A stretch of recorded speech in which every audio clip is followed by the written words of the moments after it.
Okay guys, no, sagutin natin tong next problem natin falling under the category of principles of hydrostatic pressure. So the hydraulic press shown contains a confined liquid. So yung liquid natin dito has a specific gravity, otherwise known as relative density of 0.65. Now, supposedly, if a force of 190 kilograms is applied on a circular lead located at the left side or at point A, with the diameter of 90 centimeters, ang question dito is what maximum load at B, which is FB, may be placed on a 1.2 meter by 6 meter rectangular platform lead. So sabi dito is that the difference in elevation between points A and then point B is 0.2 meters. So i-resolve natin yung formula o yung problem na to by means of using formula natin, which is P2 is equivalent to P1 plus gamma height. So, itong P2, ito yung location ng higher pressure. So, P high. And then, itong P1 naman is yung location ng lower pressure. So, in this case, lumalabas, mas mataas yung value natin dito ng pressure compared dito sa P1. Kasi nga, basically, meron tayong additional pressure dito in terms of gamma height. So, gamma height, you have pressure. So, ayan. So, kung titignan natin, yung location natin ng higher pressure dito is to be located at point A. So, meaning, ito ngayon si P2. Tapos, yung location least o lower pressure natin is to be located dito sa may point B. So, lumalabas ito ngayon si P1. So, ayan. So, base sa formula natin, o base sa corresponding configuration, iayos na natin yung formula natin.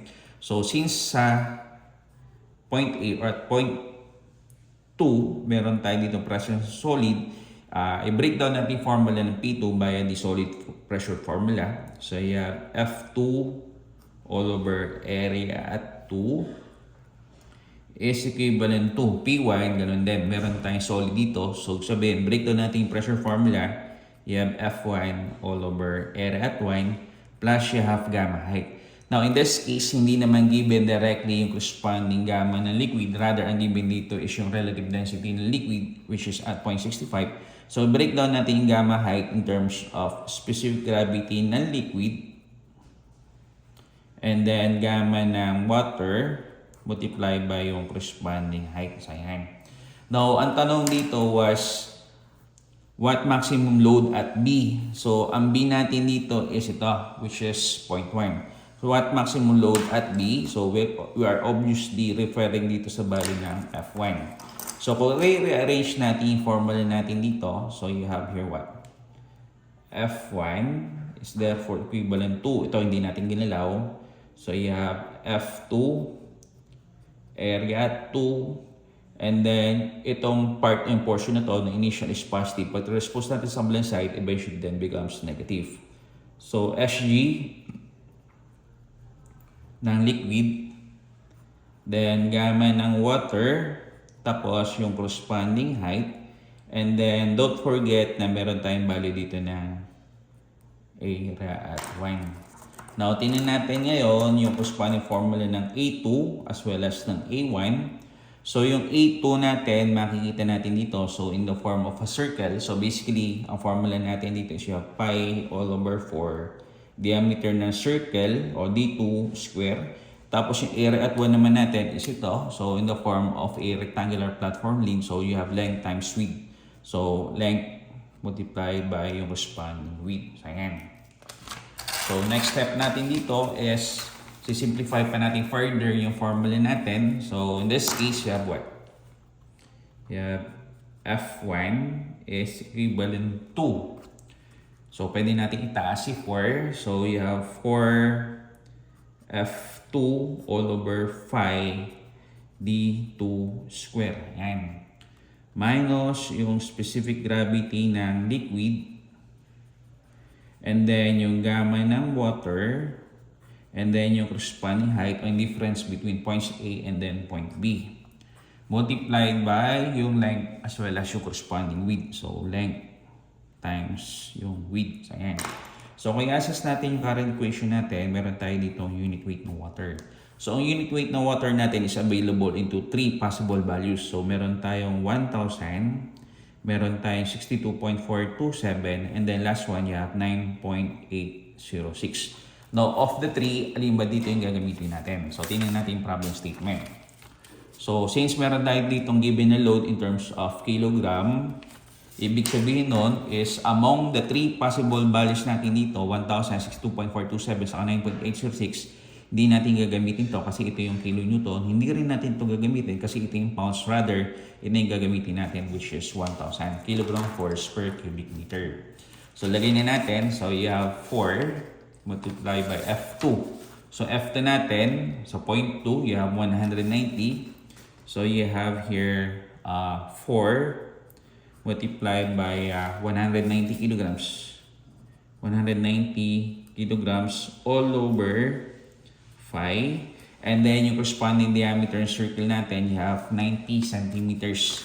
So, kung ito i-convert natin in terms of the meter value, so 90 centimeters divided by 100, eventually, ang bibigay niya is you have 0.9 meter diameter. Ayan. So, sulat lang natin dito, you have 0.9 square meter minus, ang specific gravity ng liquid natin is you have 0.65. So, 0.65. And then, yung unit weight ng water na gagamitin natin is you have 1,000. 1,000 kilogram per cubic meter. And then, yung corresponding height o yung difference between points B as well as point A. So, which measures 0.2 meters.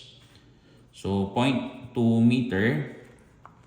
So, eventually, yung length times width. So, yung length niya is you have 6 meters and then width niya is 1.2 meters. So, you have 6 by 1.2. So, meter. So, eventually, ang unit natin dito is you have square meter. So, SS natin, ang unit natin dito is kilogram per square meter. So, susubtract natin dito, dapat ang unit niya is kilogram per square meter, which is precisely yun nga. So, since meron tayo dito kilogram per square meter na unit sa loob, multiplied by square meter, eventually, ang matitira natin unit dito is expressed in terms of the kilogram. So, ayan. So, tatabulate na natin mga corresponding value. So, you have here 4 multiplied by 190 all over shift 5 multiplied by 0.9 square minus yung value niya which is 0.65 times 1,000 times you have 0.2. So, eventually, sa loob, ito siya. 168.6611278 multiplied by 6 multiplied by 1.2 multiplied by 1.2 multiplied by 6. So eventually, ang load na kaya sustain dito sa may pinaka point B natin is at a value of 1,214.36012. So lagay na lang natin dito maximum load to be supported at point B, which is FB. So again, ang value niya is you have 1,214.36012 kilograms. Ayan. So ito yung sagot natin for this particular problem statement. So maximum load natin to be supported at point B. So load FB is you have 1,214.36012 kilograms. So ayan.